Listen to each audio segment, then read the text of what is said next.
Welcome to episode 95 of the Camerosity Podcast, the world's #1 open source film photography podcast. My name is Mike Ekman, and we're back with another episode. We've had a couple great guests and dove deep into some really terrific topics from the last few episodes. So for episode 95, we thought we would just go back to the basics and wing it and see what happens on a show where we don't have anything prepared to talk about. Let's get caught up with some of our listeners, listen to things that they've purchased recently, any type of gas that they've had, or whatever questions they may have for us. Joining me as usual from Yellow Springs, Ohio is Paul Reibold. Hey, Paul. Hey, Mike. How you doing? All right. You know, it's hot here. It's probably not hot where you are. You're way up north. It's been pretty brutal recently. So today's the first day it went back down to the low 80s, whereas we've had 90s constantly. From Gainesville, Florida is Anthony Rue. Hey, Anthony. How you feeling, man? I'm feeling pretty good today. Yeah, things are on the up and up. Healing slowly but surely. There are good days and bad days, and this is one of the good days. Good to hear it. And from way up north, actually not that far north, but from Canada is Stephen Strangeways. Hey, Stephen. Hey, that is pretty far north where I am. And we do things in Celsius, so my temperatures seem really low. We're only getting 23 degrees. All right, I see a couple people in the waiting room, so let's hit some buttons and let them in. I just realized that there's an admit all button. I've never noticed that before. How many years has it taken for you to notice? Gotta be new. All right, we have some of our most loyal listeners have returned once again to join us on our episode. Will Pinkham, welcome back, Will. Hello, everybody. How you doing? AJ, how you doing, AJ? AJ is you guys sporting his Camerosity t-shirt. He's got it on again. Excellent. All right, Jeremy Scott. Jeremy, welcome back. Thanks. All right, good to see you. Jeff Pittman. Jeff, apologize, I don't recognize your name. All right, I'll skip Jeff.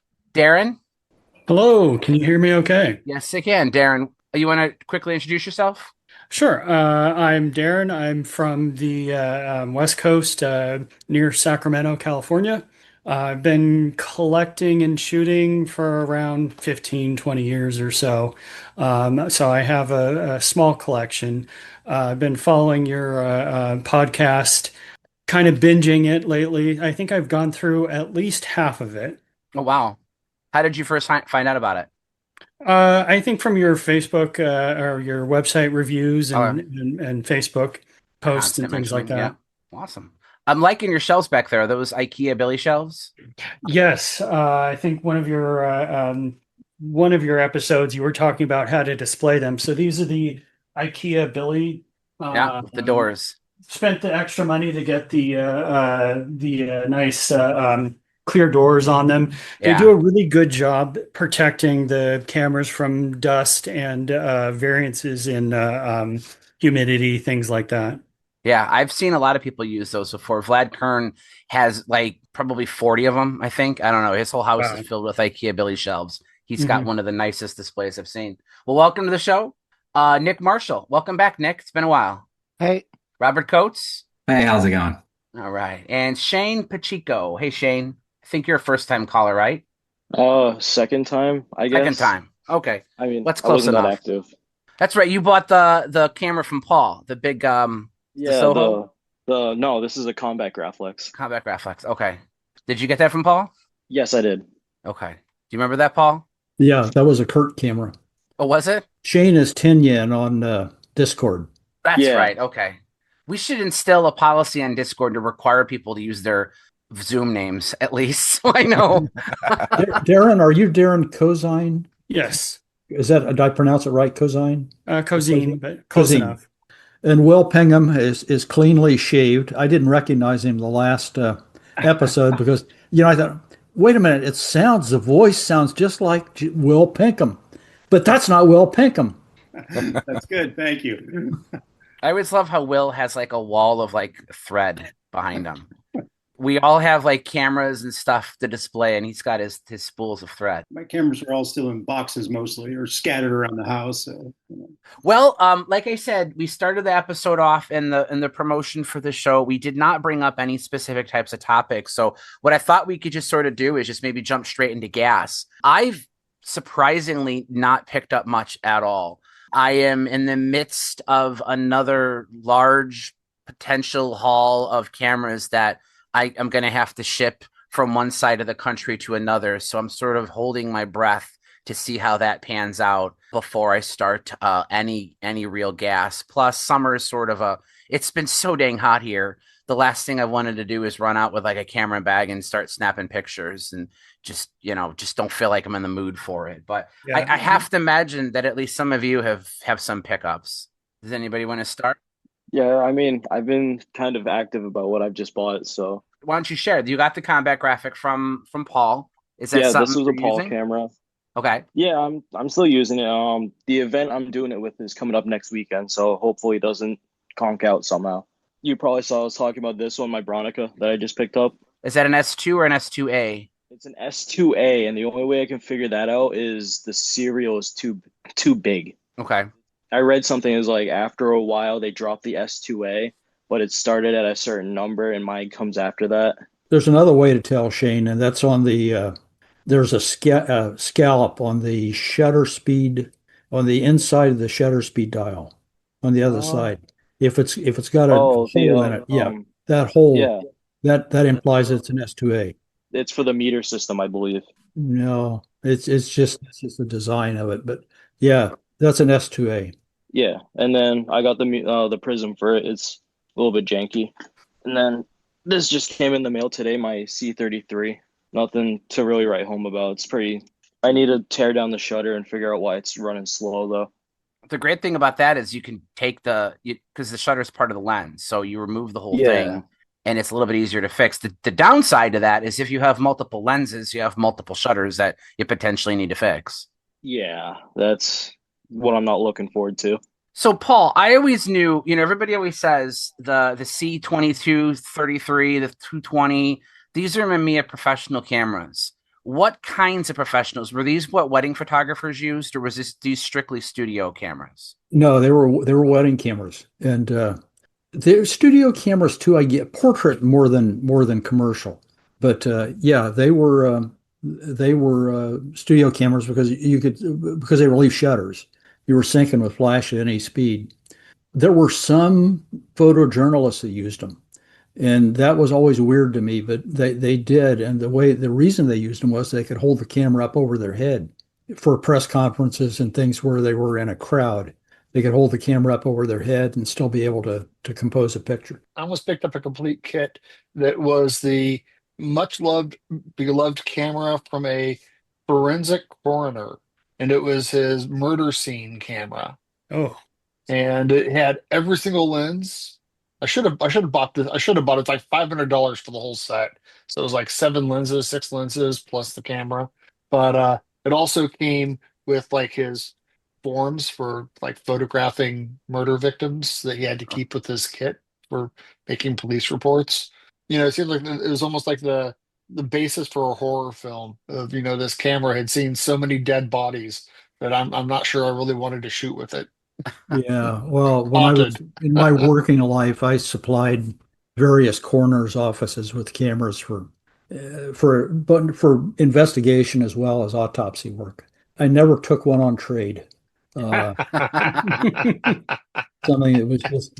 But I'll tell you a funny story. This goes back into probably the late 80s. I was doing a delivery to a coroner's office, E6 chemistry, cubitaners of E6 chemistry, 5-gallon tubs.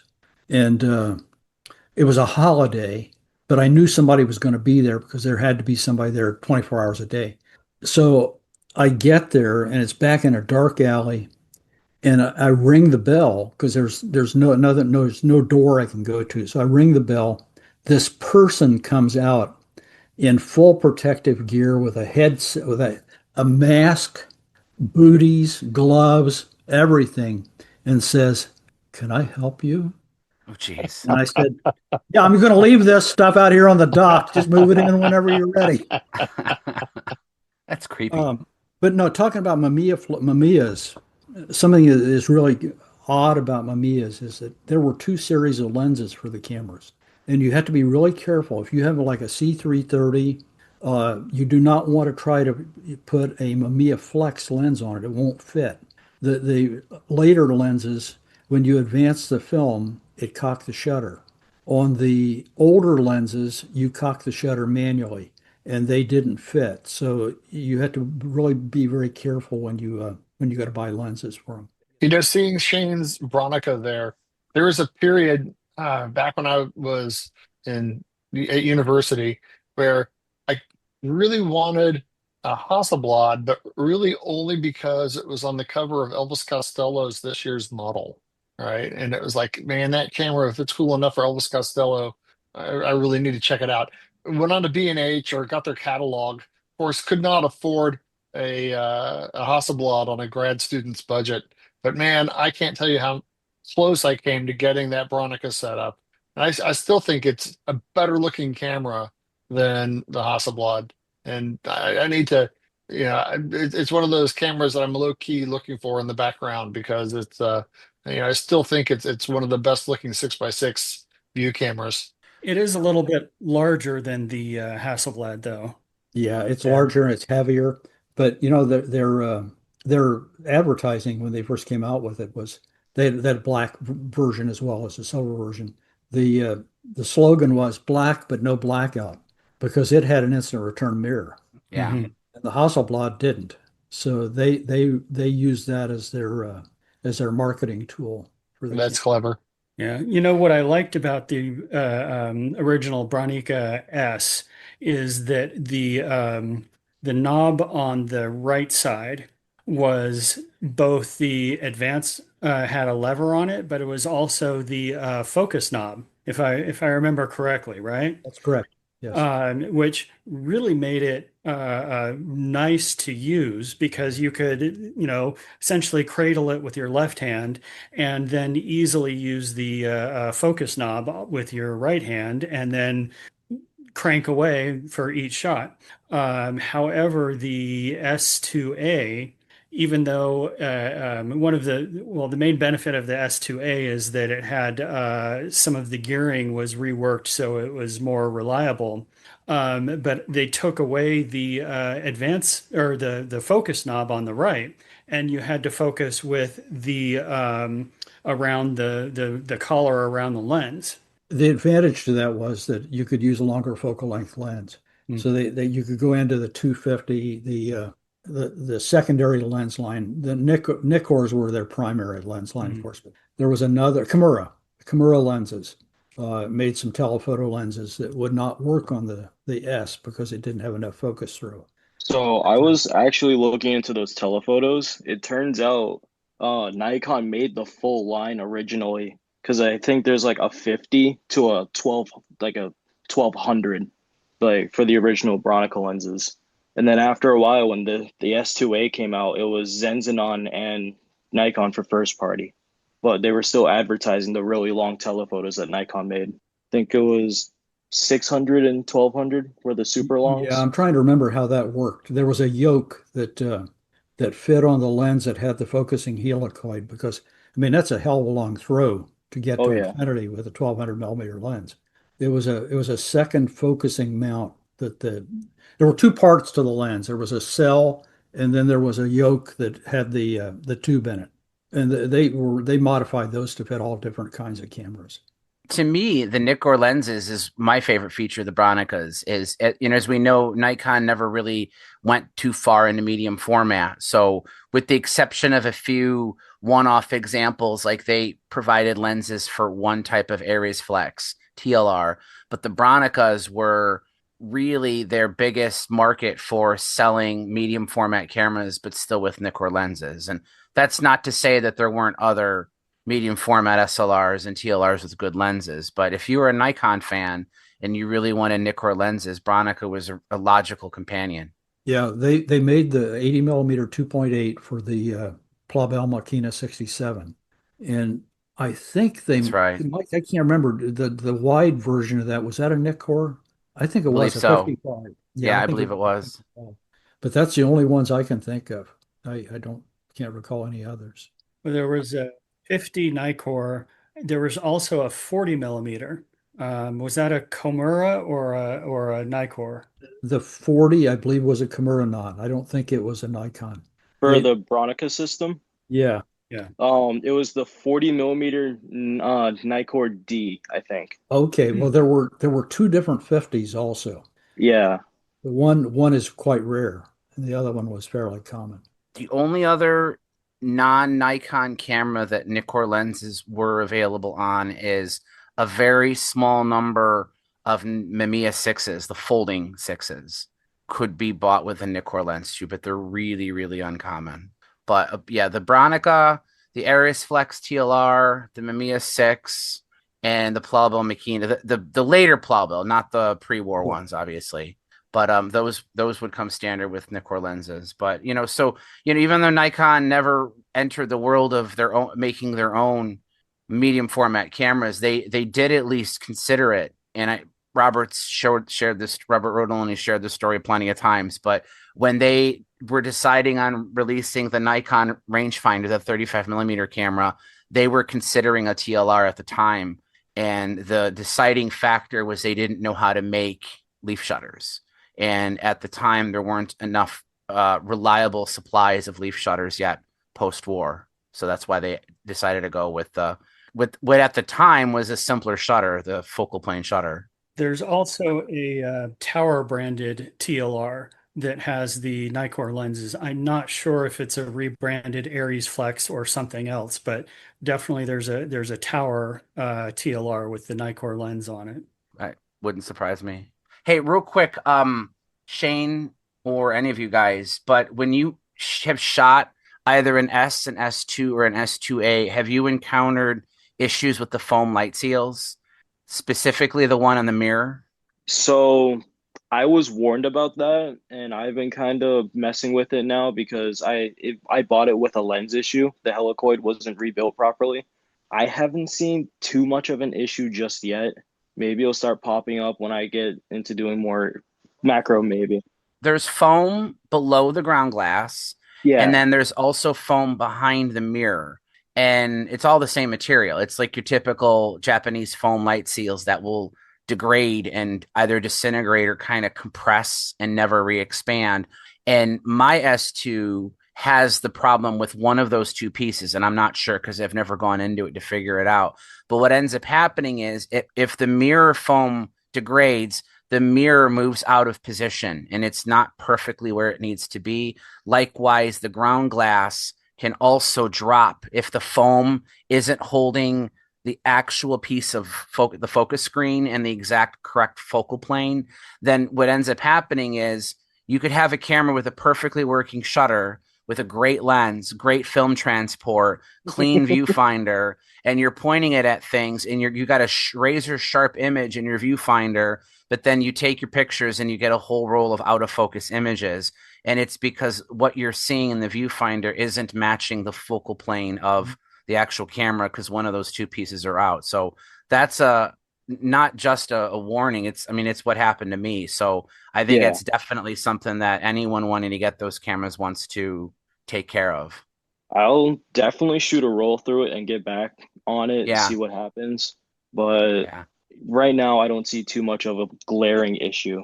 Good. That could warn me about it. You can also check easily in advance by holding up a ground glass to the film plane. You can hold if you've got an interchangeable ground glass from a camera, or even wax paper will work. So just fire the camera on bulb and hold a sheet of wax paper up to the film plane, see what the focus looks like. And usually that's pretty dark. So it works best if you're inside a room that's kind of dark and point the camera out a window at bright sunlight. And then you can see if that sharp focus point on your ground glass or your wax paper at the film plane matches up with what the viewfinder is showing you. Yeah. That's how I've been I've had a couple speed graphics with broken ground glasses. It's actually how I've been trying to calibrate the rangefinders when I got them. I think Rick Willison has a good article on dealing with that S2A issue. Oh, does he? Yeah, I think so. I have one, and it has that foam issue, which I haven't fixed yet. Okay. But I think he's got a pretty good article on that. Sweet. The camera techs that I used to work with, they had a actual specialized tool that was a ground glass with a sort of stovepipe magnifier attached to it. So you could just hold that right up to the film plane and really peer in and see a perfect image. So that was a neat little tool that I probably can't get them anymore, but you could make something like that up if you wanted. Yeah. I don't do it as much as I used to because I've succumbed to the fact that I'm not good at repairing cameras. But when I used to try a lot more, if I ever disassembled a lens where I knew I separated the helix and I needed to collimate it, I made my own ground glass by going to Target or Walmart and getting cheap acrylic photo frames, not glass, like where it's actually plastic. And I take out the plastic and I get some really fine grit sandpaper and sand one side of it. And that side is like the film plane side. And you just kind of hold that up to the inside of the camera. While wax paper certainly works, you got to make absolute sure that it's perfectly flat, though. Sometimes that can be a little bit harder to do. But if you have a rigid piece of acrylic that's got a matte finish on one side, that's a good way to do it, too. You could probably acid etch it if you wanted to go further, but just like 500-600 grit sandpaper in like a circular motion is enough. You know what we should do? We should talk with Lance Clark at Rick Olson's Bright Screen and see if he'll sell, like a 2x3 piece of the material, that they use in the glasses. It wouldn't need a frame or anything, just something that you could use to put on the back of a camera to collimate lenses. Yeah. If you could buy something like that for $30 or $40, it would be well worth having if you're going to do much lens work. Yeah. And once you do that, it's pretty good. Like I've gotten a lot of cameras apart where I shouldn't have, and the lens was way out of focus.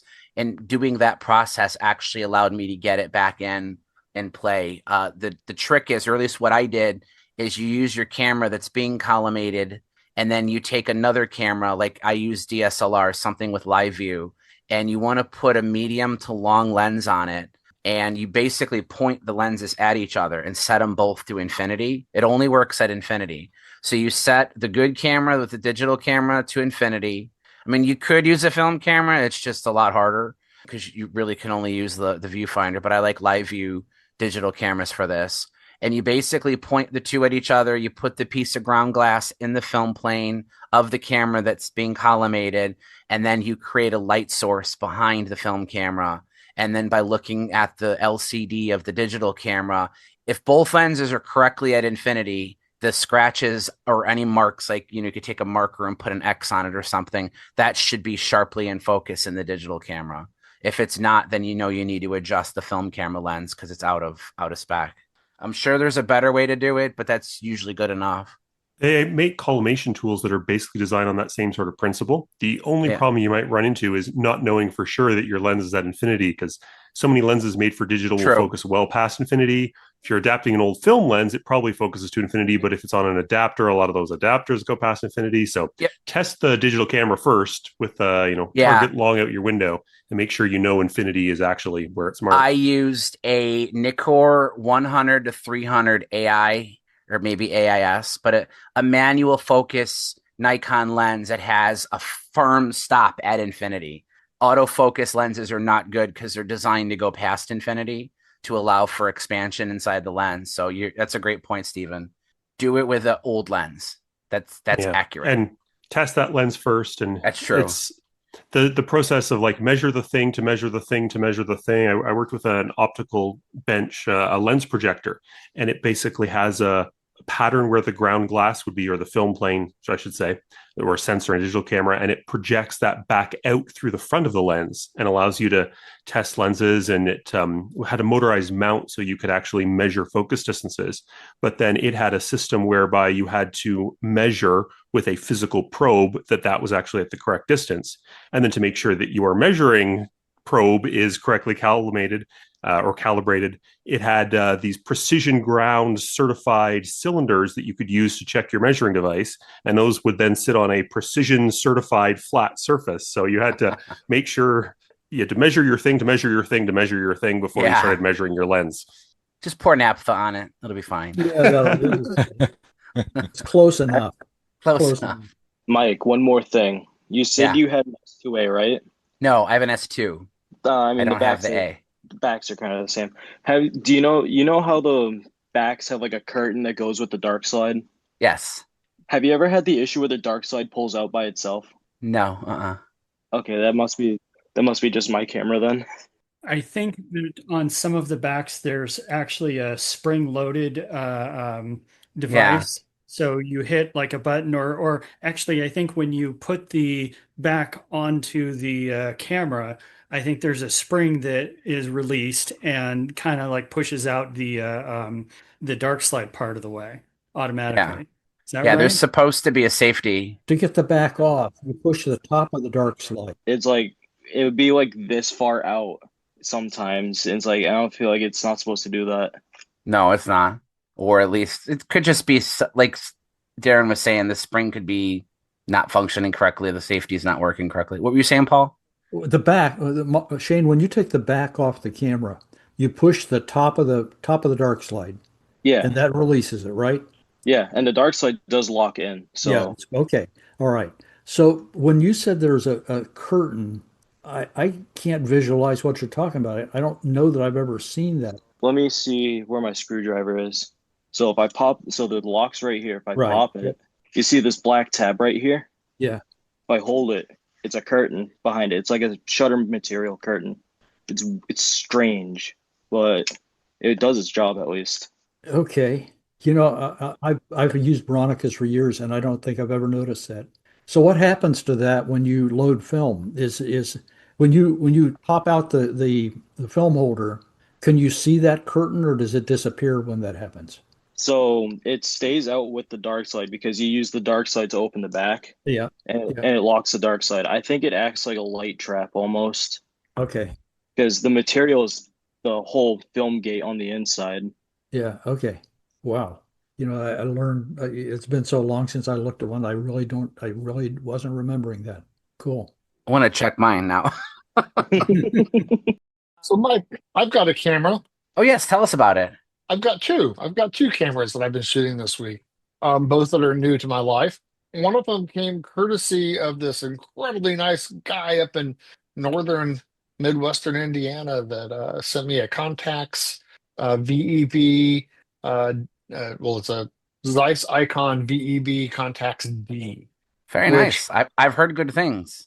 I have too, and it's a beautiful camera. I mean, from what I understand, it's one of the earliest pentaprism SLRs, and it's got this beautiful compact design, very clean lines, very sort of Germanic in its cut.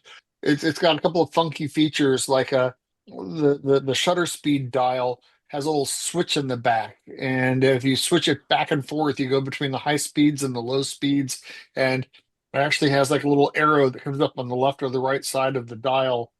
It's one for the slow, one for the fast. You actually read it from opposite ends of the circle. And it's got a Zeiss Tessar lens, which is something that's very much in my wheelhouse.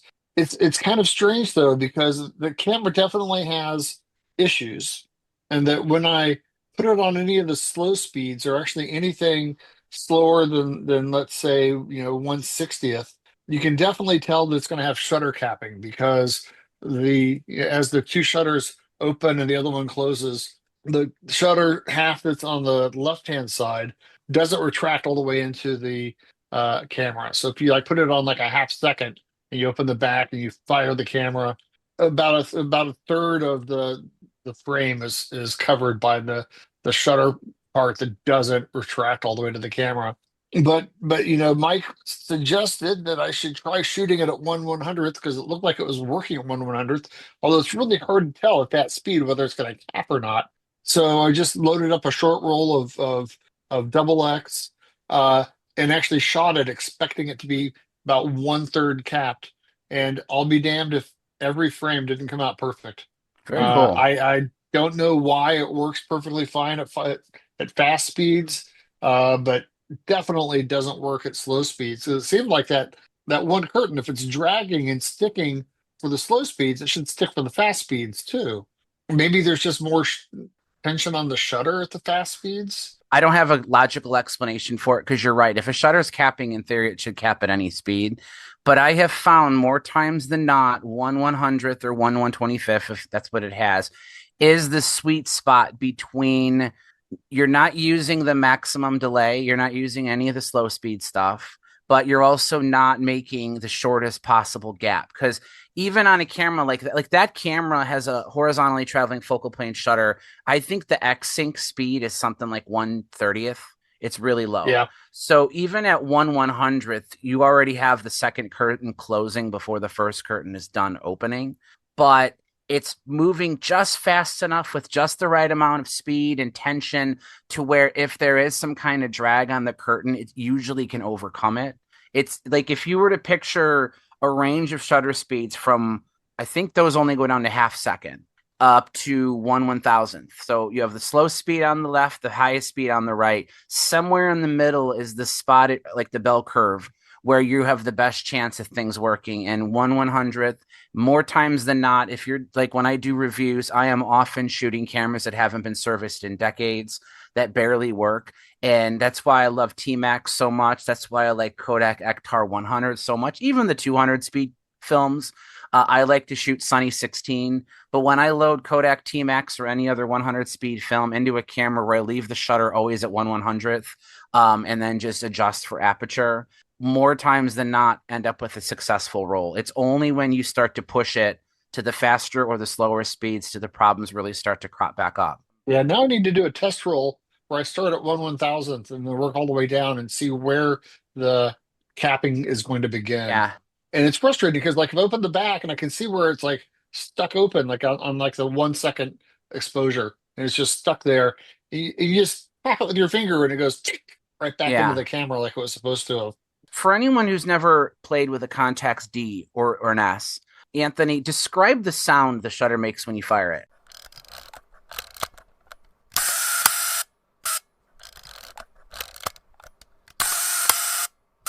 The Contax D has this.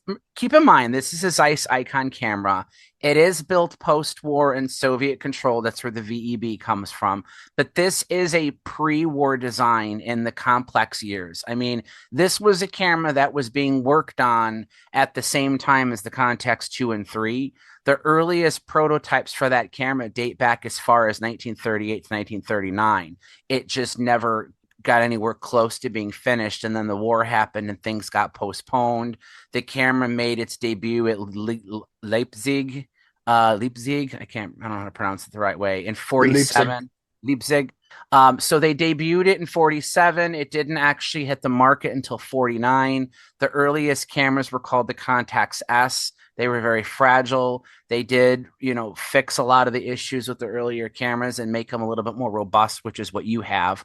And by the time the Contax Ds came out, they were pretty reliable cameras. But one thing that's interesting about their shutter, and Rick Olesen, again, second time he's been mentioned on this show, he's got an article on his website specifically about the Contax S shutter, which also applies to the D, in that most focal plane, in fact, probably all focal plane shutter cameras use some kind of governor that controls the speeds. The way that the Contax shutter on that camera works is that every single speed has its own governor. And what you're hearing when you fire that shutter, whether you're at the fastest speed or the slowest speed, that governor is still going through a complete 360-degree motion. So for anyone who's never handled this camera before, but you can actually hear the governor fire every single time you fire that shutter. And I think, in my opinion, I'm not an expert. I've never taken one of these apart. It's both a asset and a whatever the opposite of an asset is, a detractor for this shutter, in the sense that it makes it ridiculously complicated and difficult to repair. But it also has the side effect of the more you use it, the more it loosens up. So I have a theory, Anthony. If you keep playing with that camera, you can probably start moving to the faster and slower speeds, and I bet you it'll work okay. But 1/100th is like, in my opinion, the good starting point on it. Well, it worked perfectly fine. It worked perfectly fine. Yeah. I only shot 12 frames just to make sure, because I didn't want to waste a roll, because I just assumed it wasn't going to work. Yeah. And I got 12 out of 12. And because of the weird sounds, I was kind of worried that it was going to have like a few missed frames. Mm-hmm. But that thing, I mean, it fired when I wanted to fire it. It's nice because it's got the shutter actuation is on the front of the camera, sort of angled out, so it's on the opposite side from where the Exacta is, It's like a Practica. in a much more comfortable place. So it's like where your right finger would go to fire it. The button's not on the top plate, but on the front of the camera, but angled at like a 15-degree angle. Yeah, it's incorrect to say that that camera shares anything with the Practina, other than the fact that they're, still East German cameras that have a similar design language. The KW Practina was the influence for the Nikon F, at least some of the ergonomics of it. And the Contax D, and previous to that, the S, was at least design work as early as the late 30s. And had the war never happened, it almost certainly would have been the very first pentaprism SLR. As it stands, when the Contax S first did come out, it came out just after the Rectiflex. So the Italian Rectiflex is the claim to fame of the first commercially available camera with a 35 millimeter SLR pentaprism viewfinder, and the Contax S was just barely after that. I see Paul has one too. Legally or patent wise, Paul, you're muted. So if you tried to fire it to hear the shutter, it was off. That's a Practina. I mean, this thing, the Practina, this is an FX, which is a little quieter, I think, than the. Yeah. Now, the Practina, even though it was a more professional camera, it does not have the same shutter as the Contax does. It's a totally different type shutter. So Mike, was there any crossover legally between this and the development of Pentax? The name Pentax actually was first used by VEB Zeiss Icon in, I think, 1953 or so. They had developed a Pentax prototype modular SLR. It was a cube-shaped camera with removable magazines. I think it had an uncoupled meter, interchangeable lens mount. It was a very ambitious camera that, for whatever reason, never really made it past the prototype stage. But if you Google it online, there are some images of the Zeiss Pentax prototype. But they ended up not using the name commercially. And apparently Asahi really liked the name Pentax and licensed it from Zeiss Icon when they started making the Pentaprism Asahi Flexes in 1957. So in terms of the name, yes, there is a correlation, but the physical camera, the technology inside of it, no. Asahi Flex would have developed their camera separately from anything Zeiss was doing in Germany. But if you go, well, I'll include a link to it in the show notes. But for anybody on the show right now, if you just Google Rick Olison Contax S shutter, he's got a pretty good explanation for how the shutter on this thing works. And it explains two things. It explains why it makes all the noises that it does, which we've talked many times before. We had John Wade on talking about clockwork cameras.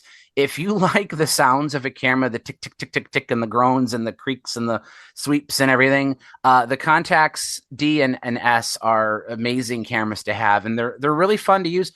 They do have dim viewfinders, so I'm sure you noticed that, Anthony. You don't want to be shooting this thing in a dark bar. I mean, it's stop down, on the lens, or preset on the lens. Yeah, they're all presets usually. Yours had the Tessar. You can get them with Biotars. Paul's has a Meritar on it. I mean, it's an M42, so you can put whatever you want on it. You're focusing at 2.8 and then slapping it down to whatever it is that you've preset it for. Correct. To be able to shoot. It's really dim at f8, and it's really, really dim at f16. Yeah, but I mean, even wide open, it's definitely not bright, but it's bright enough for the era. I mean, you got to remember, this is a camera originally conceived in the 30s, built in the 40s, and modernized in the early 50s.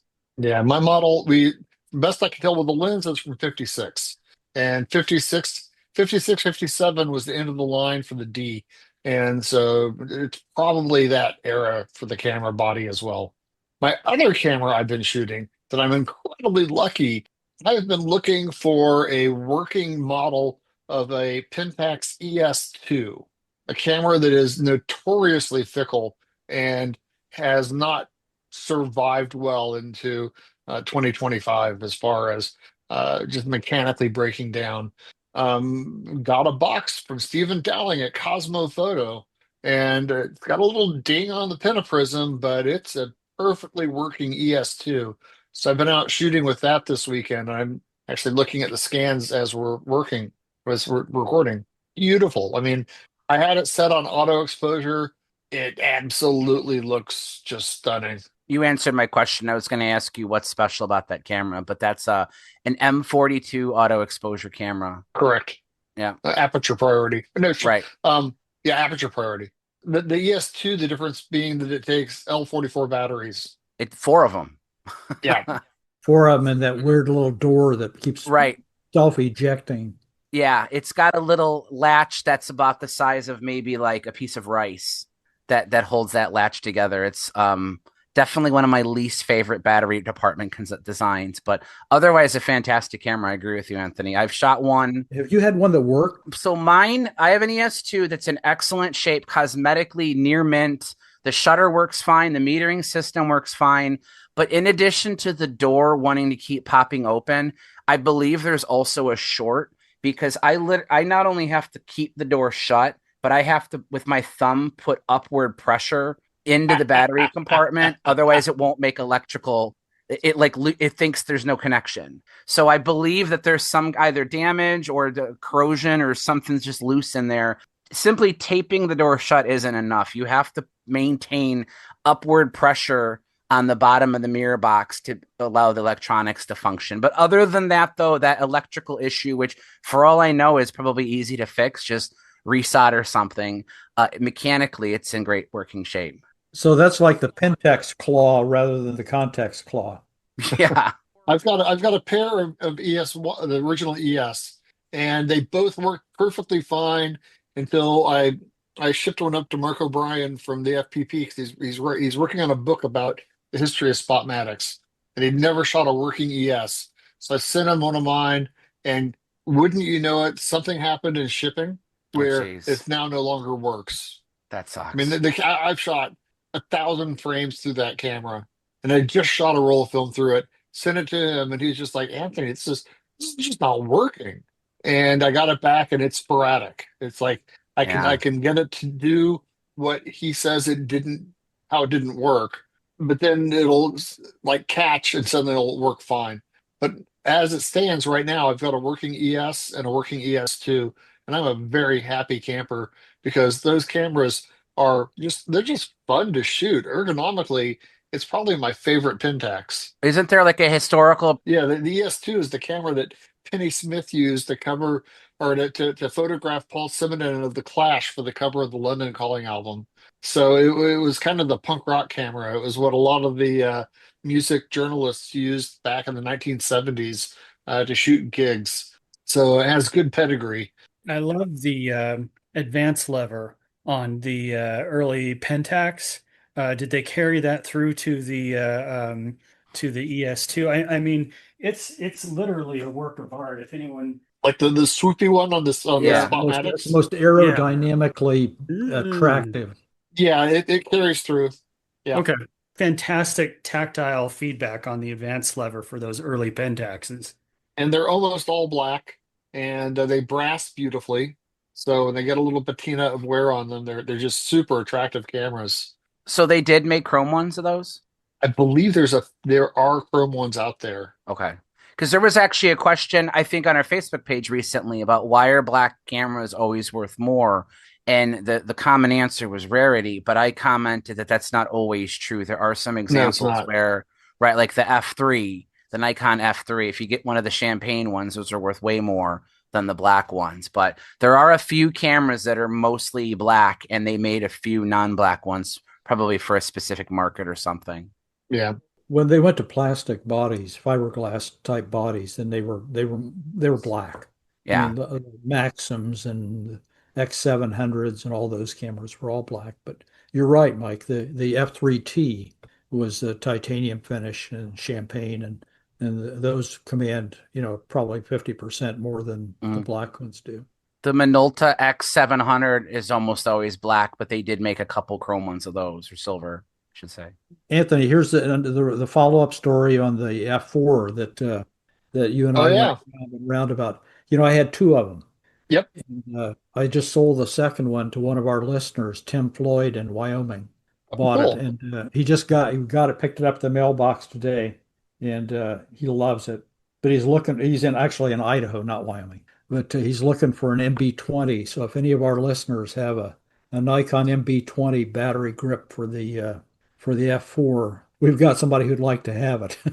I do wish that camera had worked for me and I've been able to keep it because it is kind of a work of art, you know. I mean, it's got that swoopy design, it's imposing, and I got great shots of it from the one weekend that I was able to shoot it. I loved it. I like that camera a lot, but the MB20 was the battery pack. You could take off the motor. In the Yeah. United States, I believe, was the only country that sold it as an F4S. And the S it means they shipped it with the bigger motor with the battery pack, an 8 battery pack, 7 or 8 batteries. The rest of the world got it as an F4, and it had the MB20 instead of the high-speed motor. But that if you took off that high-speed motor and put on that battery grip, it was really a nice handling camera. Really handled well. So we talked about it in a previous episode. That came from the same lot of cameras that you tried to sell to Anthony, and it was never used before, but it didn't work, right? Right. And we sold it to our friend in Minnesota. Yeah. And he fixed it. All it had was a short. There was a short in the circuit. There was something inside the body that had expanded or contracted, and bare wires touched the inside of the shell. And that shorted out the camera. He repaired it, and it's working fine. Though it does have the same problem that all LCD cameras have today, where the display is bleeding. Yeah. While you guys were talking, I attempted to open up my Bronica S2 because I wanted to see that curtain, and I got the film back off, and there's a roll of film in there. Whoops. I didn't know about it, though, so I guess it's like a Pandora, or what was it, Pandora's box? No, what? Schrodinger's box. Yeah, it's Schrodinger's film camera. I didn't know there was film in it until I ruined it. We refer to that as the film in the camera method of finding out if there's film in the camera. I can't tell you how many times I've been damn confident there's nothing in a camera, and then there is. And then there's been other times where, like, I wait till I have enough film to develop. Like, I don't like doing 1 or 2 rolls. I wait till I have, 7 or 8, and then I do a batch at once. But there have been times where I've taken the roll out and I put it on my desk and then I lose it. So I switched to a method of just leave it in the camera that I shot it in last. And then that way I know, oh, okay, I shot that roll, I'm going to go get it. But then there's been times where I swear the film's supposed to be in there and then it's not. So it's like, it's damned if you do, damned if you don't. And you can't just turn a rewind crank on the Bronica. Right. That's what I was going to say, is you always got to just, if it's SLR or something with a rewind crank, you just see if there's tension in it or not. Yeah, doesn't work on the Bronica, though. Yeah. For a while, I went and got some of those little round stickers, like when people have garage sales or boot sales, little price stickers. I would put those on the back of a camera, and then sometimes I'd write what kind of film was it, and that was sort of like my reminder, until one time I attached it to the back of a camera that actually had a leather skin, and then when I peeled the sticker off, it peeled the leather off with it too. So I was like, damn, that's not going to be a good idea either. Just nothing ever works. I guess that's the benefit to doing what Anthony did and shooting a 12 exposure roll and then immediately developing it. That's probably what I should do. Anyway. Okay, what do you got there, Darin? Yeah, so this is the Lomo LCA Wide 120.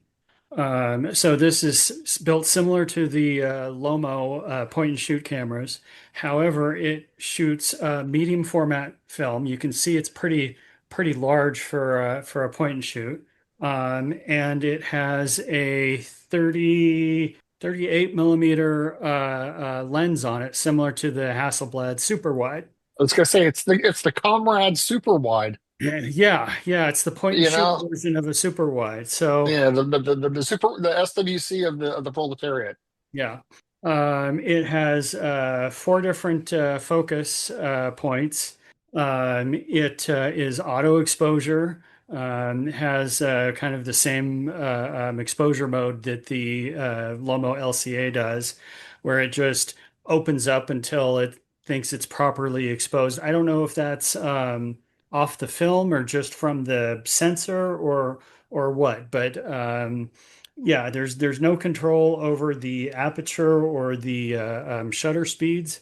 Absolutely a point and shoot, but the images that I've seen on Flickr from it have been really nice. Probably, not towards the edges like a super wide Hasselblad would be, but good enough over most of the frame that if you get it right, you have a very interesting image coming out of it. So I'm hoping that this will work out for me as a walk around super wide option. Mike loaned me his, and I put a bunch of rolls of film through that camera.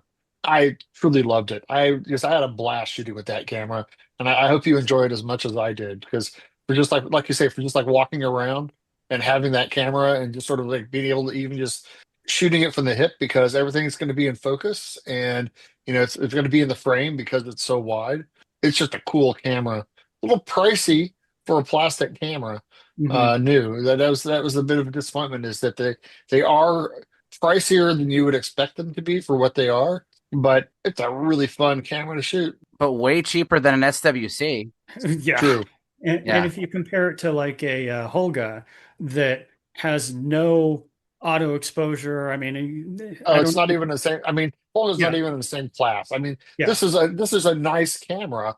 It just happens to be plastic and fixed focus, but it's a nice camera. Yeah, the film guide does have really nice metal rollers on it to help for film flatness. So I'm hoping that I can get some good quality images out of it. And the lens is not plastic; it's a glass multi-coated, I think, lens. I don't know on that one, but it definitely looks like some of the components are very high quality. The one thing that a couple of things that I don't like about it. The shutter just sounds terrible. It sounds like a toy.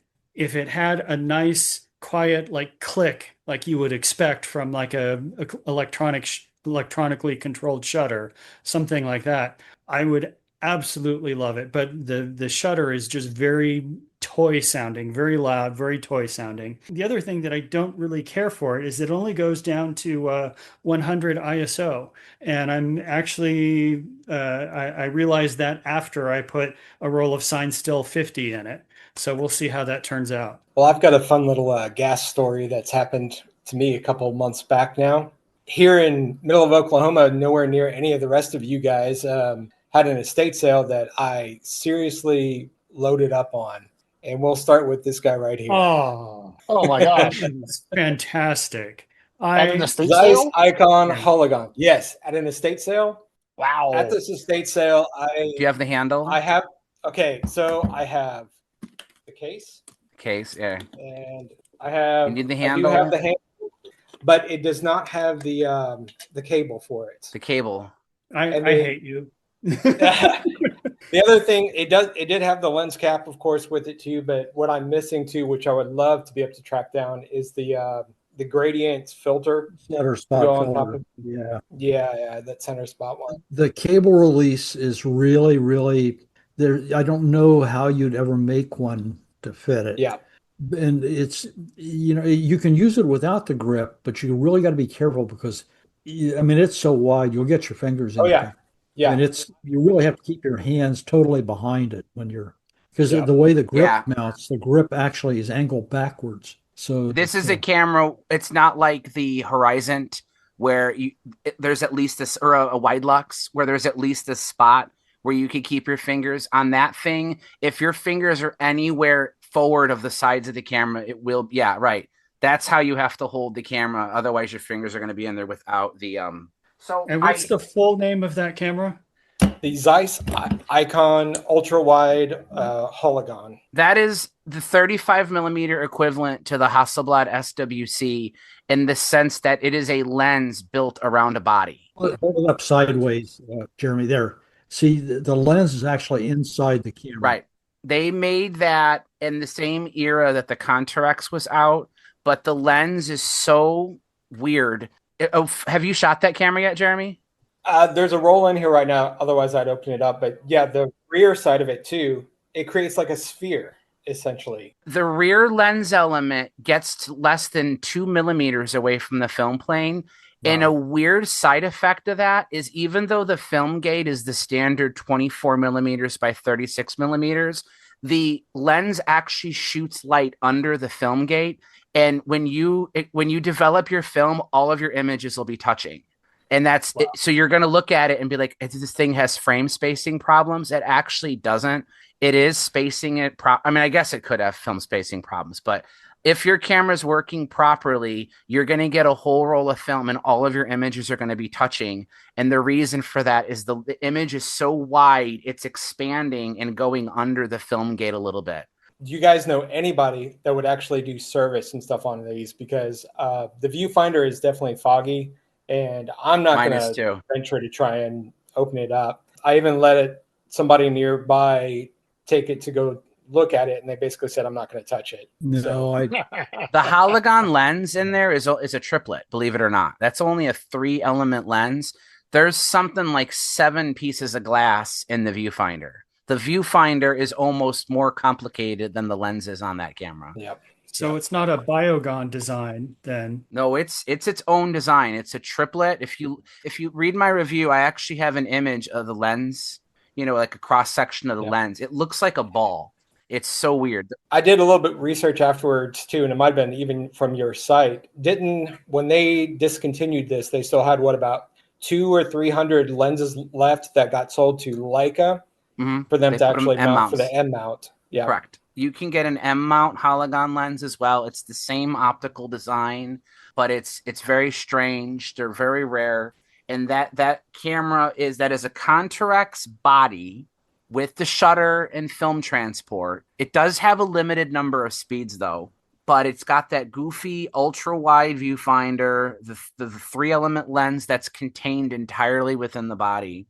I have the cable, so it's threaded on both ends. You probably can't see this, but there's a little pin. Yeah. You can see the pin, but when you push it down on one side, it comes out the other. Yep. So it's essentially like a cable release on both ends. So I don't think anybody made anything that does that. So it screws into that hole on the side there, and you could put it on either side. So the problem with this is even if somebody had one of these like laying around, they probably wouldn't know what it was. Exactly. Because there's nothing telling you what it is unless you just happen to know what it was. And by the way, you guys do not want to know how much I paid for it. Oh, I'm looking at eBay over here, and I'm already blown away over here. What is it, AJ? 4,800 US. Ooh, doggy. Mike, Rudy, and I all 3 had one of those cameras at one time. And Mike, I don't have mine anymore, but Rudy, I know still. So Jeremy, what else did you pick up? Here's another one of those things that I picked up. The Dream Lens. The Dream Lens, yep. The Canon 50. Is it modified? No, it's not. Okay. So it's the bayonet. I do have an adapter on it because I've been shooting it digitally. But it came with a Canon 7SZ body. In fact, the photos I saw online for the estate sale beforehand, the lens cap was on it. And even without being able to see what it said on there, I could, I already knew what that lens was. And when I walked through the door, I was a beeline straight for that camera. So for anybody who doesn't know, the Dream Lens, it's an f/0.95 maximum aperture, and it first came out when they released the Canon 7. So it'll mount to any Canon 7 rangefinder, the 7, the 7S, and the 7SC. But that is a Leica thread mount, M39 camera. But when you look at a Canon 7, it's a dual bayonet mount, similar to a Contax. Right. So he's holding one up. It's got the typical M39 Leica thread mount. But when you look at the bracket, it's a 3-claw bayonet around the perimeter. And that lens, and they also made a bellows attachment, which uses that bayonet lens mount too. But they never made any other actual lens that fits that. And was that your 7SC or a regular 7? No, that was a regular 7. The 7s have it too. Yeah, they both have it. They all 3 variants of the 7 work with that lens, but that's one of the few lenses that's actually worth more if it's been modified, because people usually will put the Leica M mount on it because who wants, you're limited in the number of cameras you can mount it to using the original mount. Yeah, I had to get a specific adapter. I think it's a Photo-C adapter, if I remember correctly. But to what correctly. To Nikon Z. Nikon Z. Do you have any other digital cameras that you'd want to use it on? Because I'm pretty sure I have a bunch of adapters for that lens. At the moment, I think just the Z is all I got all right. that I would want to work with. But well, that's no good. Yeah, yeah. But the nice thing about the 7Z is that it has the flash shoe on the top, right? The S does also.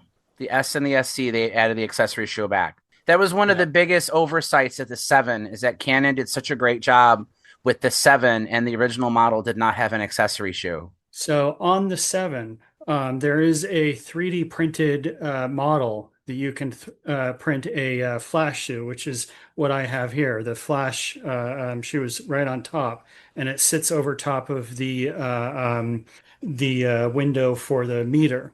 So if you don't have a working meter, it doesn't really matter so much. But that way you can put a accessory meter or a viewfinder for a 28 or something like that. And here, I'll show you real quick. It just kind of clips around the, there's a little knob on the back, and it kind of clips around that and pops right off. It's pretty secure. So if you are looking at a 7 and are worried about that flash shoe, there's an option for you that's cheap. That's cool. Yeah. So that was one estate sale? One estate sale. I went back multiple days on it. I spent about $3,000 total over the course of the 3 days as things got cheaper and I got more stuff. I mean, well, you made out, that's for sure. Yeah, I also got the Canon FD 15 fisheye. Another lens that I picked up there that I've really enjoyed shooting is the Canon Reflex 500 f8. Really pleasantly surprised at how sharp that thing is. Most of the mirror, the reflexes, I've shot a few others here and there and just not been that impressed, but this thing has been phenomenal. There was a ton of TopCon gear as well, and got a Leica 3F red dial as well. I mean, it was, for a small town where I am in the middle of Oklahoma, it was incredible to see that much stuff in one area. And since none of you guys are anywhere nearby, I was I was able to pick up a lot of good stuff. I have often wondered how many times people know the person that just took something from under their nose. It's had to have happened a couple times. Yeah. Well, that's cool. I mean, that's the kind of thing that people sometimes get discouraged. I never find these great deals. And even when you're in a highly populated area, you can go years without finding them. I mean, you just got to keep looking, keeping persistent, and you could be in rural Oklahoma and find the estate sale of a lifetime, probably at the same rate that I do. I mean, I've shared the story of the Nikon S2 complete kit I got, but that was 4 years ago. And that's the last time I found anything good locally. Yeah. So I'll give you guys a hint on that Hologon too. Day one, they had it listed at 1,800. And it lasted till the third day and nobody had picked it up. And I gave them an offer and they took it. That's cool. Good for you. It's a fun camera. And I'll tell you this, don't have any FOMO of not having that center weighted filter, because I actually really like the vignetting that lens makes. To me, correcting for it, because that's what the center weighted filter does, is it evens out the exposures so that the dark corners are even with the center. To me, that adds to the appeal of it. You're going to get that sort of fisheye look to the lens a little bit, but the bit of vignetting, I feel like that's part of the character of that camera. So even if I or you had that center weighted filter, I would be willing to bet you would not want to use it. So don't worry about not having it. But if you can find that shutter cable, that will help you a lot. Yeah, I think the charm of those lenses is that they're very low distortion, aside from the fact that they're ridiculously wide angle, but they do vignette, and that really leaning into that. And I had a lens, I feel like it was a Voigtlander, like a Casino Voigtlander, that had a center filter, and it never perfectly matched up. So you would get sort of weird banding transitions of light to dark. I guess it was like dark to light to dark throughout the frame, and it was not pleasing at all. I'm not so familiar with that Hologon camera. Can you use any other kind of pistol grip with the cable release, or is it that mounts in a cable It's a 1/4-20 underneath the bottom of it. Okay. I think let me look again. I think there's pins in it. It's angled to the side, so there's no other grip that really fits it. You could mount another grip to it, because the grip just does go into the 1/4 inch tripod socket. But what Paul's talking about, the angle, is the base can be rotated. So you could, depending on what's comfortable to you, some people may not want the trigger pointing straight. They might want it at an angle, depending on how your wrist is. So there's, I think, 3 different locations or angles at which you could mount this thing, which obviously a third-party grip wouldn't have. But if you had a pistol grip that just mounts using a regular 1/4-inch tripod socket, the actual shutter release button is just a normal cable thread. So you probably could find something that would work. It's just not going to be as elegant and feature rich as the original. I'm glad you have the lens cap there. I can see you screwing it on because you definitely want to protect that outer element. Another alternative to that would be the Bessa L. This is the Cozine camera that came typically with the Fotelander super wide Heliar. This is a 15 mm lens, f4.5. Believe it or not, I got that lens as well at that same estate sale. Jesus, really? It doesn't have as much character, but I mean, you can pick these things up for $250, $300. And at least if you have a hankering for really wide angle on 35mm lenses, this is a good camera to have too. So question on that Bessa L, because I have one. And it has a meter on it, but it's all manual exposure as far as I could tell. Is there a Bessa L or another Bessa that has automatic exposure? Yes, the L. The thing about the L is it doesn't have a viewfinder. So this is a very simple, basic camera. It does have a meter. It just uses like LEDs over and under. It's not like an auto exposure, no, because that would be great to have just like kind of a point and shoot, automatic exposure. Yeah, that would be the R, the Bessa R, the Bessa R2. Okay. I have the R2C, which is the R2, but with the Contax mount, but you could get it with the M mount. Do they make a thread mount in semi-automatic? Would that have been like the aperture priority A cameras, the R2A, the R3A, or were those M? Those were M. The R and the R2 definitely have auto exposure, and you could mount this lens to it if you wanted. So, but the best part about the L is it's cheap, it's simple, because you're not going to have any in-body viewfinder that can do 15mm. You're going to need an accessory finder.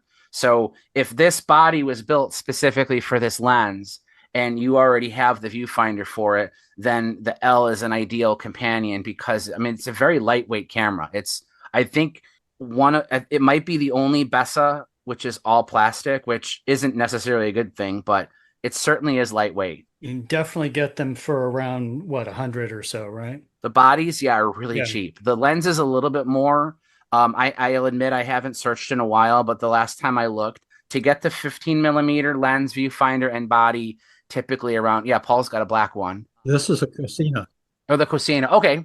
So that's literally the same camera, just the black one. The hard part now is that everybody's selling them separate. You can't find it as a kit anymore. They sell the viewfinder for like 180, and then the lens for like 200, and then the body for like 100 or something like that. So total, piecing it together, it's going to be like $500. It's really hard to find like the whole kit together anymore. Well, this is in my eBay store right now. Yeah. And I don't remember exactly how much it is, but it's probably cheaper than $5.95. I'm looking at it right now. $5.95. Well, the Camerosity price is $4.75. What's the secret password? Just contact them. Yeah, you contact me. Don't buy it on it. Don't buy it on eBay. I've actually got the actually it wasn't the 15 that I picked up there. It's the 12. 12. Oh, you're seeing wider. 5.6. Yeah. See, that's a load. So boxed as well. So still determining whether I'm going to hold on to this or if it's going to get flipped somewhere. But can you pull out that viewfinder? Pull that out. Yeah. See if is that M mount or is it L39? I believe it's M mount. Let me double check that. But I mean, this thing. God, that's huge. It looks like a television. Yeah. Oh, that's cool. It's like a miniature old Sony Trinitron or something. Yeah. So the viewfinder for the 12mm Voigtlander. Now, does that cover full like 35mm frame? See what mount it is, and is it a 5.6? Oh, it's thread mount. Okay. Yeah, it's thread mount. But and is it a 5.6? Yeah, I believe so. Yeah, 5.6. Yeah. Yeah, At f8, that's in focus from about 1.5 feet to infinity. That's focus free. Yeah. I have that lens in M mount, and it's fantastic. I mean, it's just tack sharp. Yours is an earlier version, but those are great lenses, and that's really a nice find. I know it's not nearly as cool as yours, but I do have the Fotelander Scopar, the 25 f4, which is a little bit more back into normal reality of, it's still wide angle, but not ultra wide. But any of these lenses they're really nice. I mean, they're using the name Fotelander as brand engineering, but they're very well built Japanese lenses. Did they make the 12 or 15 millimeter in Contax mount? Because I know they did the 20, which I have. It might. I don't remember that. The 21, I know they did, but I'm not sure about the wider. So whoever this guy was at the estate sale must have loved the wides, because I also ended up with the Canon FL19, the R. In the screw mount or the FD mount? It's the FD mount or FL. Yeah. Okay. Well, Jeremy, you did well. Yeah, you did really well. I think it's probably a once in a lifetime kind of catch. You can stop collecting now. You've won. He definitely won. He definitely won so far this year. That's the best deal I've heard of. Anybody else? Robert hasn't spoke too much. Nick, Marshall, anybody else want to share with us anything new that they've had or any questions? Tiny light meter I got. It's a fairly new, just I got it a week ago. It's a new meter called the Lumo for Ravenni Labs. I think he's made maybe 3 other light meters before this. It was a Kickstarter. I mean, if you're listening, it's about as big as maybe 2 fingers, about the same size. And yeah, it's really nicely built. It's all aluminum CNC'd machine. And, it has a tiny little dome for incident metering and a reflective metering on the front of it. And yeah, it has some cool features. It can measure like color temperature, and it can measure like flash duration. He even added, that it's, charges via USB-C. So it's very modern, and it's like really tiny. It's very cool. It's got a little OLED screen. Cool color. Yeah. Yeah. That is great. What's the brand and where do you get Ravenni it from? Labs. He's a guy in Canada. Ravenni Labs. Mm-hmm. They've been making clip-on meters for a while. I've never seen that one before. Yeah, it's pretty new. The Kickstarter was within the last year, and then he just started, delivering them in the last couple months. Yeah. Sweet. There's one that you can wear as a ring over 2 of your fingers. Yeah, that's the hot shoe one. I think you can mount it a lot of different ways. That was the first one that he made. Yeah, he makes great stuff. I have a couple of hot shoe meters and a remote trigger, like a cable release, but it's like triggered like a garage door opener type thing. Okay. It's pretty cool. Robert, you have anything new? I got a Olympus 35 EC. It's kind of a little point and shoot that I've been liking quite a bit. And then Enzyme Selfix 320 folder, which first roll was not great, so I don't know what's going on with it. Ensign did make some decent models, but they also were a very consumer grade company too. So some of the more basic Selfix cameras would be comparable to like, the basic Kodaks you would get from that same era. But you get some of the higher end models, they can be quite nice. I might have to try to look for another one. I had a lot of focus issues, which may have just been me being terrible, but no, honestly, any of those folding strut cameras, I mean, you got to remember these things are 60, 70 years old. That's 70 years of people who don't know what they're doing, children manhandling these things, bending open the door, slamming it shut. It's amazing to me that cameras aren't more messed up than we often find them, considering how old they are. Because all it takes is one person who doesn't know what that is, and they yank on the door, and you bend the struts, and you're out of parallel to the film plane. So more than likely, that's what the issue is, and you might get lucky by bending the metal back, but it's never going to be perfect again. And then the last thing, speaking of wide lenses, is the Tamron Adaptile SP17. 17 millimeters, nice. Up recently. So have you tried that yet? I haven't actually tried it out yet. I just got it the other day. I shot a couple shots with it, but not not developed it yet. So What mount does it have on it? the right now I've got OM mount on it.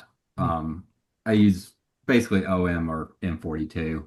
And you've got the hood for it, which is a pretty hard thing to find. Even decades ago, it was tough to find those. So, Steven, I'm shocked you didn't comment about the Olympus point and shoot. Yeah. You obviously have something to say about that. Oh, yeah, I do like the ECs. Electrically, they can be a bit of a pain with all the batteries requirements. But yeah, lovely little camera, rewind crank on the bottom, and it makes it a little unusual, fun little camera. They also made a rangefinder version, the ECR. Yeah. So if you want something a little more spending time nitpicking the focus, that's another option. It's attractive. It's very pretty. Yeah, honestly, I like this one because it's got the little kind of, head distance indicator in the viewfinder. I've had a few of the Olympus rangefinders, and I've never really got on with their rangefinder patch. Yeah, and it can just be, you just waste time nitpicking over trying to get the exact focus when a scale focus would do perfectly fine. So, I wouldn't even call the EC like a lower end camera. It's actually, that scale focus can be really nice. And that's the exact reason I prefer the Olympus XA2 over the original XA. People fawn over the XA because it's a rangefinder. It's got a 6-element lens. But when you ignore the rangefinder and just force yourself to scale focus, not only is it faster to shoot, but more times than not, you're going to wind up with a full roll of perfectly sharp pictures, even without a rangefinder. So for that reason, I prefer the XA2 over the XA. And then I'm waiting for him to get back, but from one of the coastal elites of that other podcast, bought a Penticon, or I'm buying a Penticon FM. There you go. Well, that's similar to Anthony's Contax D. The one advantage the Penticon FM has is you're going to have a split image rangefinder in there and a slightly brighter screen. So, but otherwise it's going to have that really awesome, you're going to know what I'm talking about when you fire the shutter for the first time. It's got a wonderful sound to it. It's unlike any other camera that you'll ever shoot. Does that one only use preset lens, the FM, or is it? I can't remember, but the very last models did use the pin, the auto lenses. I don't remember when the switchover was. I want to say that it does support the auto lenses, but if it doesn't, the presets work fine. They're not hard. Yeah, I've got a lot of preset. They made those cameras, I want to say, till 58. So they were in production for almost 10 years. And you can get them with a variety of different names. There's Console, there's Hexacon, there's a bunch of different ones where you can actually find those cameras with slightly different name badges on them too, because they were exported all over the world. I mentioned earlier when we were talking about it, the Contax D is what Anthony had, but the original model. So where that camera came from, that generous person in the Midwest had gifted Anthony, this camera came from the same collection. And this is a Contax S. Not only is this the first model, this is an extremely early serial number. The serial number on this body is 364. So, I mean, it's one of the first ones made. And when you start to get into the history of it, this one's missing the self timer. It has like a little plug here because they hadn't finished that part of the camera yet when they built these. And another thing I like about it too, you'll notice the lens on it is black. This is a Zeiss Biotar 5.8 centimeter f2 Carl Zeiss Jena. It's all black. And these lenses rarely come in black. And according to Marco Kroger, who is a huge fan of these cameras, he said that they did offer them with chrome lenses, but they also offered them in black for whatever reason, and they were not popular. People did not like seeing the black lenses on a silver camera, so they discontinued them pretty quickly. And he told me that to find one of these Contax S's is hard enough as it is, but to find one with the black Biotar lens is even rarer. So it doesn't look like it belongs on the camera, but this actually is the correct lens for this camera. And externally, other differences, there's differences in the chrome. Another one is that Contax is not paint filled. So the word Contax is here across the front of the Pentaprism, but it's all silver, whereas the later models are paint filled. And this one has a different range of shutter speeds than like Anthony's does too. But another camera that came from that same collection, and I'll have more to talk about coming up in a future episode, but this right here is a Miranda. But for those of you who are aware and familiar with Miranda cameras, when the company first started making products. They made the Focabell and the Mirax reflex housings. They were called Orion Camera Company, and they didn't switch their name to Miranda Camera Company till 58. So models that came prior to that, this is called the Miranda T. This is their first SLR that came out in 55. And what's neat about it is, for anybody who's familiar with Miranda SLRs, is all Mirandas have a dual lens mount. Most Miranda lenses that you're probably familiar with use the bayonet, but the earlier lenses were screw mount lenses. So this has a 44 millimeter screw mount, and this is the Zuno lens, which is one of, I think, 3 different lenses that they made for these earlier cameras, because Miranda did not make their own lenses. So this is quite a special camera to find one in good shape with the Orion logo, with the Zuno lens.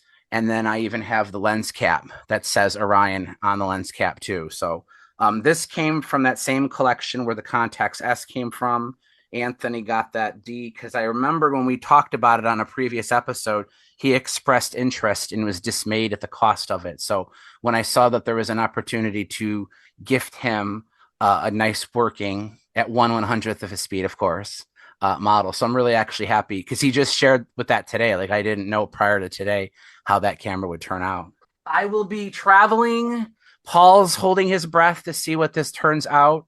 I will be loading probably 100 boxes worth of cameras out of a storage unit and having to ship them across the United States. I don't know what's in most of them. A lot of Miranda stuff. The guy who this collection belongs to absolutely love that brand, which I like Miranda too, but I might be overwhelmed with Miranda SLRs coming soon here too. So I'll have more details to come. And who knows, maybe Paul's going to open up a Miranda arm of his eBay superstore. Probably not, though. Mirandas are us. Yeah, there you go. Paul's actually threatened to quit the show if I try to give him too many Mirandas. So,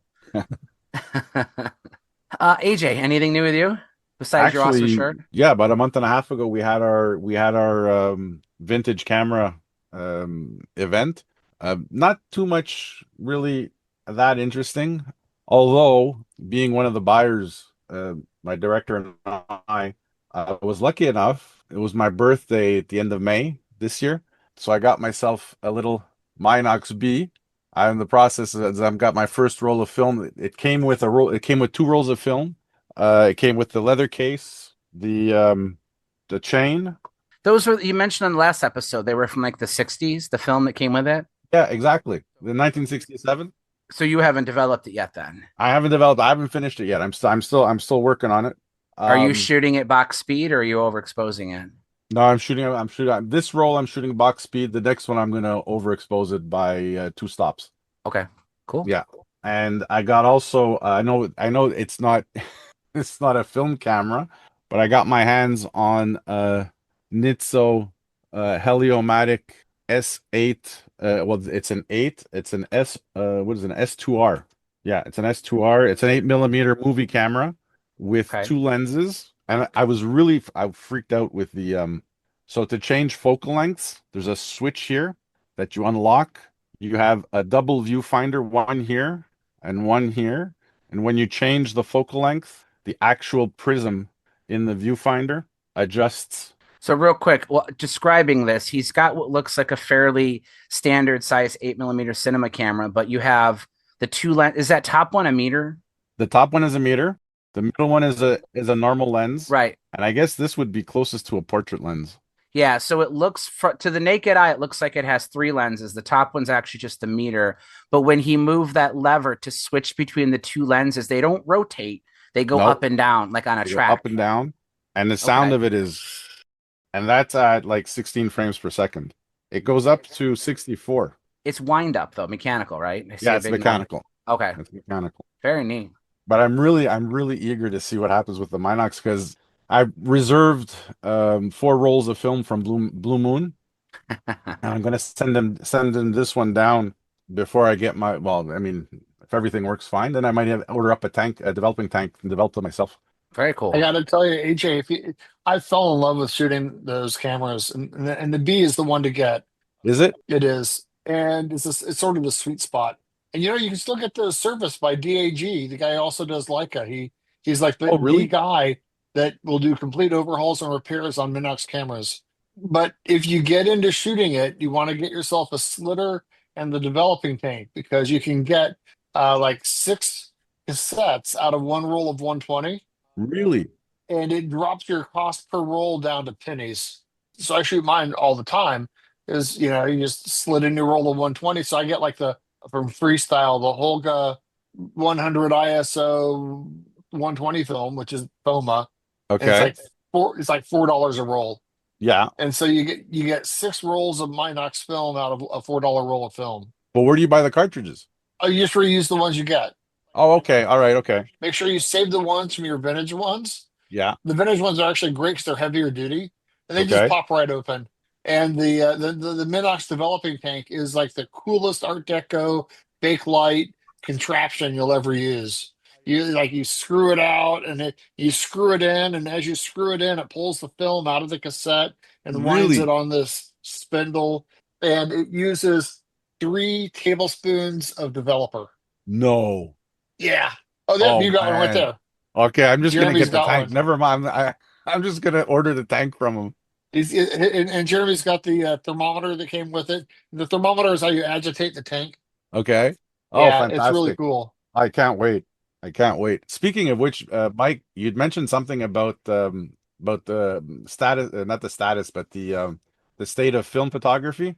Let me tell you, we're launching our film development workshop end of August, and we've already ordered the Patterson tank starter kit, and we received them last week, and they're gone. Film development here in Montreal at home is really picking up a lot.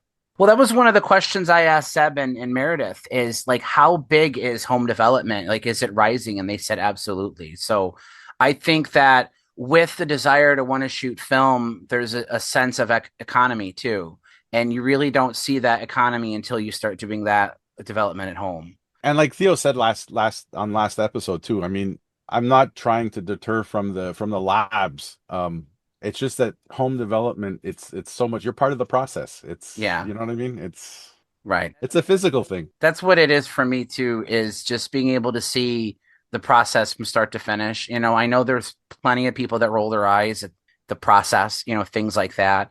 Was it you, Stephen, that was talking about people, younger people especially, that associate film look, not necessarily with the look of film, but the look of old photos from when they were kids, how poorly they've aged, and that's what they're after? Yeah, how they faded and deteriorated. That's how they're used to seeing them, and that's their memory of what things should look like. So right, they're trying to recreate degraded images, not necessarily what film is supposed to look like. Exactly. So when you get those brand new looking results back, it doesn't look like anything they expected. And same with digital. It's not what that look is. But you get someone who shot film in the 60s and saw it when it was brand new, their memory of it may be entirely different than what someone who was looking at that film and those prints from the 60s when they saw them in the 80s and they'd already started fading. And I think that explains why I keep getting these stupid ads on Facebook of companies wanting to sell me plastic lenses taken from disposable cameras that have been repurposed into Nikon Z and Sony NEX mount. And it's like, that's the film look. It's like, that's not film. You're recreating the look of a crappy camera. Exactly. I mean, if disposable cameras were how some people experienced film, that was the only thing they had. And there's nothing wrong with it. I am not at all criticizing that. I do get mildly agitated when people associate that with the film look. It's like, well, that's not what that is, but that's what you want to call it. But that was the same thing with the Pentax 17. A lot of people criticized that as being a half frame camera because that meant the pictures would be grainier. But in a lot of cases, that's what people want. They want the grain. They want the defects. They're not looking for perfect images because that wouldn't be what they call the film look. That's not what it is to them. And this is the argument I always have. Well, not the argument, but the debate I always have with my classes is that, digital photography pushes the moment we introduce electronics into the cameras, into the tools, it's precision. But film photography was based more on just getting the proper shot with whatever quality of film, whatever quality of lens, whatever quality of body we have. What's his name? Brooks Jensen from Lenswork said it best. a photographer knows very well that, we're not aiming for perfection. We're aiming for excellence. And that's where film photography pushes more, is getting the shot and getting it the best way you know how. Well, I think that pursuit of perfection is the biggest problem. Like, I remember the first time I had a manual exposure cameras, and I was obsessively trying to match needles or center a center needle. And that would assume that your meter was working correctly, the battery was the correct voltage, the shutter's firing at the right aperture, the lens or the shutter's firing at the right shutter speed, that the lens aperture is actually correct and the blades aren't oily, and that the film is in good condition, and that when it's developed properly, and then if somebody's printing it, they're compensating it. There are so many other things that alter everything that there is no point in trying to be precise, because there are so many steps along the way where there's a little bit of a fudge factor. And it's the same thing with the idea of rangefinders and scale focus we were talking about, is in some cases, the best thing you can do is stop worrying about being precise and just let it be.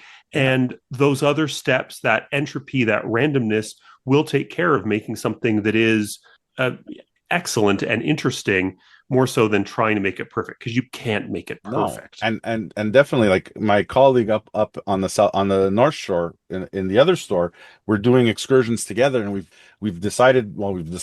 come to the conclusion that with all the film photography going on here in Montreal, we're going to start launching excursions on just film photography, and we're pushing people more towards zone focusing, hyper focal focusing. The Sunny 16 rule. Your camera's light meter doesn't work, don't worry about it. The Sunny 16 rule will always get you out of a bunch. And people are like, oh wow, it really can be simple. Well, this is a stretch, but that's the root of why I told Anthony earlier with that Contax, just set it at 1/100th. That's the speed. You have the best chance at the shutter actually being close to that and being accurate. It allows you to use films with an incredible amount of latitude. And whether you're using Sunny 16, Weegie had F8 and B there. I created my own rule, which never caught on, but I called it the outdoor 8 rule, where I feel like in outdoors, using a small aperture, you generally have 2 stops of exposure in either direction where you're going to still get a decent image from it. And just stop thinking about it and just go out, have fun, and focus on the composition.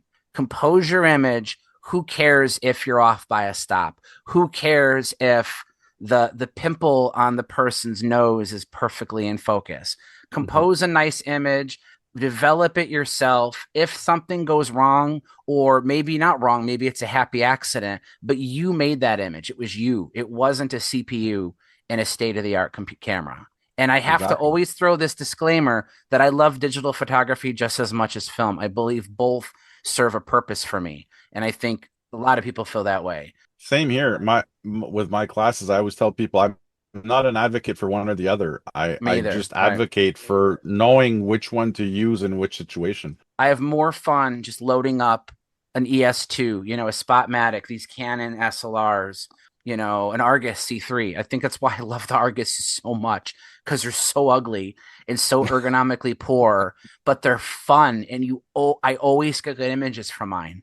And I just love that about it. Like, despite all odds of what a good camera should be, that the Argus does as good of a job as it does is what I love about this hobby. Absolutely. I'm 100% with you there, Mike. Just a really quick, I just want to, for those of you who can see, this was one of the tripods that came with it, and everything fits literally into each one of the legs. I freaked out.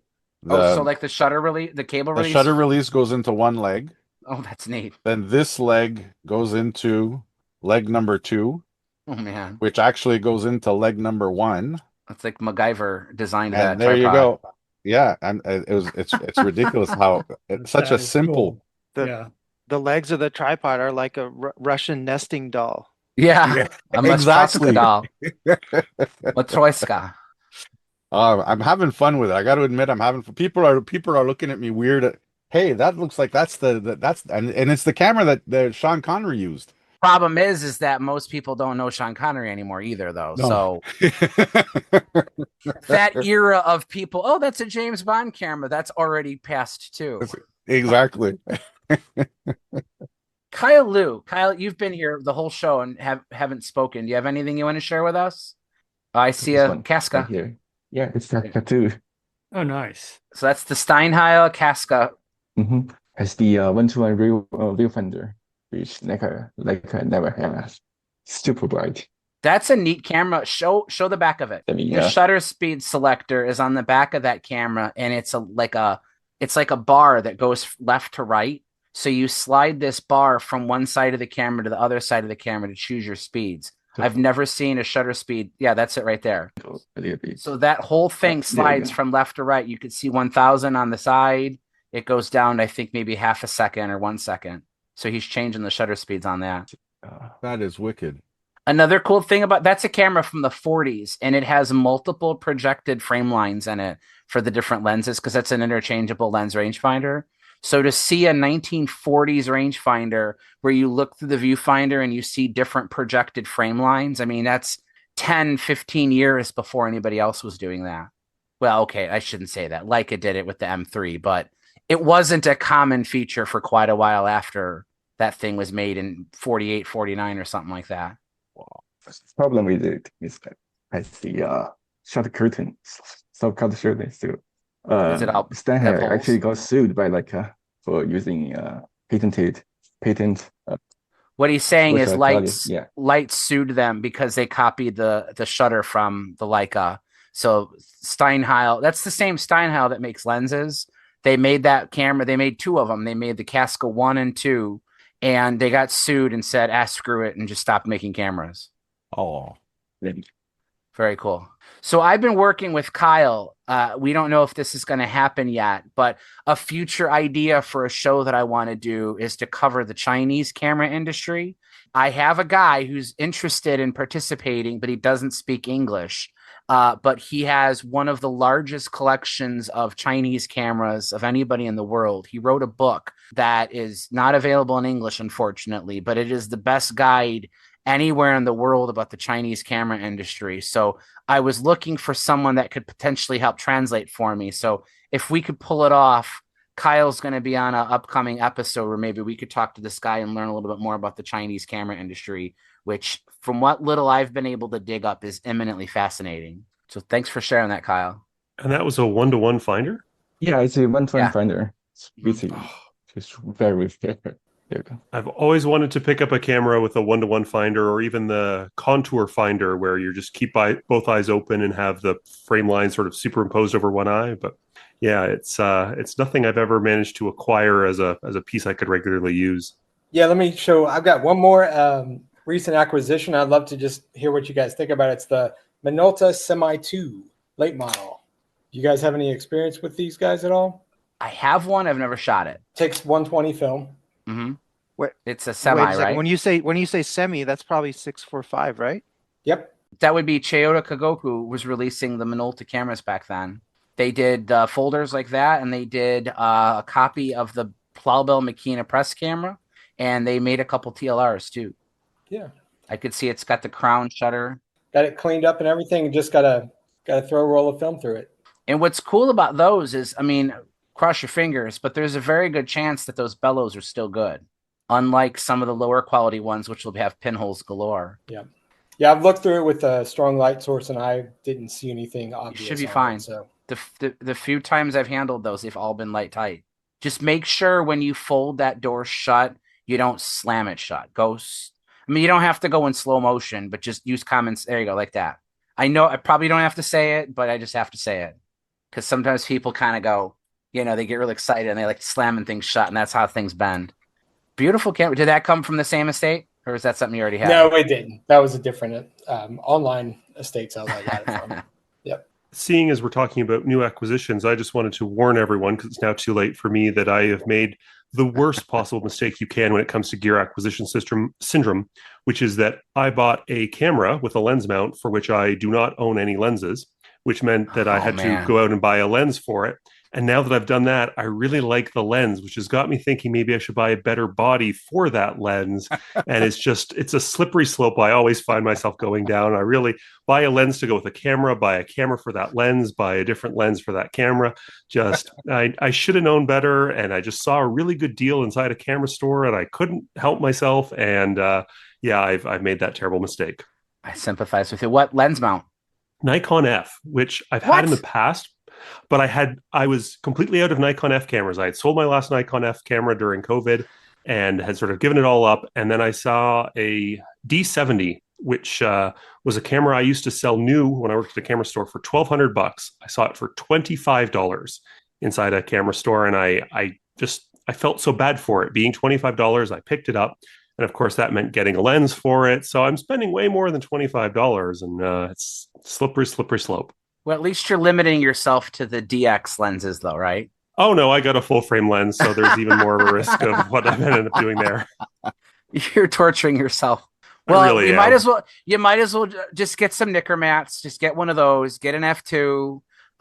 If you could afford it, an FM2. I know those are a little bit pricey, but I would start with a Nicker mat if you want to dabble into some of the better film cameras. Well, it is an autofocus lens, but it does have an AI aperture ring on it, so I can use it on modern digitals. I can use it on old film cameras. There's just so many more problems I could create for myself. Yeah, so you can go back as far as the FT3 and the Nikon EL2. Those will work with the tab. So, but yeah, good luck with that. Thanks. I was thinking you were going to tell me like maybe Konica AR mount or something more obscure, but no, I think the fact that the lenses are easily accessible is going to make it even worse. It definitely will. Well, Stephen, if you do need some manual focus Nikon lenses, I am fairly certain that collection I'm going to see in Texas has at least a box or two of Nikon lenses. I will keep an eye out for something that can further entice you to the dark side. Oh no, and then I'm going to want an FM or an FM2 and doomed. Hey, it's your fault for coming on the show, not ours. Hey, you asked me to. That's true, you're right. You see, you start the film collection with an F6. Yeah, that's not a good starting point, because from that there, it's like everything's cheaper. It's like you've already dove in feet first. My first one was the EL2, and that remains one of my favorite Nikon cameras. The EL2 is basically an FE, electronic auto exposure camera, but in the body of a Nicker mat. So if you like the classic big body, heavy metal cameras, but you want a little bit of a modern viewfinder, modern auto exposure, fast shutter, the EL2 is a great model to go through. The only problem with it is they only made it for like 1.5 years, so there's not as many out there. But if you find a beautiful EL2, that to me is probably the pinnacle of retro and modern in terms of Nikon SLRs. I think the alternate to that is the Nikomat ELW. I believe that was sold at least 2-3 years. The ELW is the immediate predecessor to the EL2. It's the exact same camera. The difference is with the EL2, they switched to a silicone photodiode instead of a CDS exposure meter, and they added support for the AI lenses with the tab instead of the bunny ears. But otherwise, it's the same camera. Those are cameras that still haven't caught on with social media, so they have the insane prices that the FM series is fetching these days. And then they're the only ones in the Nichromat series. Actually, the FT2 does as well, but they use silver oxide batteries. They don't. The earlier Nichromats were mercury batteries. So if you get the EL2, the ELW, the EL, the FT3, and I think the FT2, those are the ones that will work with modern 1.5 volt alkaline or silver oxide batteries instead of alkalines. You go any older than that, though, and you're dealing with alkaline batteries. Not alkaline, I'm sorry, mercury batteries. I can attest on the FT2 using silver oxide. Okay. That was the first one that did. The FT3 does as well, but the FTN, which is probably the most common one out there, uses mercury batteries. Mike, stop making it easy for me. Sorry. Stephen, on eBay, on Canadian, we're looking between $80 and $90 for the ELWs. Oh, that's not bad. But then I'll want a period accurate lens for it. Oh, that's easier. Actually, that's easier to find because there's so many of them. Isn't 51.4 prices around like $50 right now? Oh, they're cheap. They're so cheap. The 1.8s are even cheaper. Oh yeah. And I mean, optically, they're equal. They're excellent. I mean, unless you really need half an extra stop, just get the f1.8. They're so common. You could even go with the Series E lenses. It's just those you need to have the AI lenses on for, though. So we're throwing a lot of acronyms here, but we're basically being bad influences on Steven's wallet. Yeah, you're enablers, all of you. I think that's a good place to stop. We've been recording for 2 hours now. That time went by really quickly. I do like doing these kind of anything goes shows because I think doesn't limit us to any one particular topic, and we get into some pretty interesting discussions too. But we had a good turnout, and I appreciate all you guys coming on the show and talking to us. We have been, since the last episode, doing an every 3-week cadence for the shows. So today is Monday, July 7th. That means our next scheduled recording time would be Monday, July 28th at the usual time. Once again, we don't actually have a topic scheduled for it, so we may do another open like this one, or if you guys have anything specific that we think we could fill up a whole episode for, we're up for it. Please let us know through Facebook, Discord, through my website. You could even comment on the Podbean post for this too. We actually do see those. Heck, we've even gotten a couple comments on our YouTube page, which isn't very widely used, but on occasion we do get comments from people there too. 3 weeks from today is our next episode. Want to thank you guys all for coming on the show. As always, the topics and discussions on the Camerosity podcast are influenced by you guys. So thanks, everyone, and you guys have a good rest of your week. Good night, everyone. Bye, everybody. Bye. Good night, everybody. Good night, Have a guys. wonderful week. Good night.